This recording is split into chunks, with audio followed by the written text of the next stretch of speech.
బాన్స్వాడ మాట నెరవేర్చుకున్న municipal councillor భర్త municipal ఎన్నికల్లో పోటీ చేస్తున్న సమయంలో తాను ఇచ్చిన హామీలో ప్రతి ఆడబిడ్డ పెళ్లికి సంబంధించిన సహకారం అందిస్తానన్న మాట ప్రకారం నేడు మొదటి హామీ వార్డు 17 డాల్మిలికుట్ట నివసిస్తున్న ఓ పేద కుటుంబంలో పెళ్లి కార్యక్రమం ఉందని తెలిసిన వెంటనే ఎంఐఎం 17 వార్డు కౌన్సిలర్ అబ్దుల్ లాయక్ వారి ఇంటికి వెళ్లి 1 క్వింటాల్ బియ్యం మరియు కిరాణా కొరకు 5,000 రూపాయల నగదు పంపిణీ చేశారు.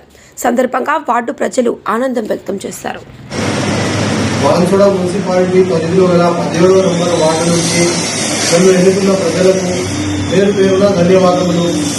అందరికీ నమస్కారము.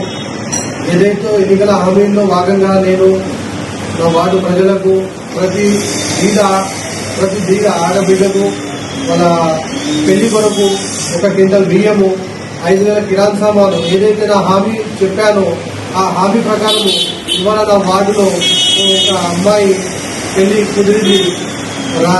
వచ్చే 11వ తేదీన అమ్మాయి పెళ్లి ఉండగా వాళ్ళు నన్ను సంప్రదించగా నేను 5,000 కిరాణా సామాను ప్లస్ 1 క్వింటల్ బియ్యము ఇలా అందించడం జరిగింది.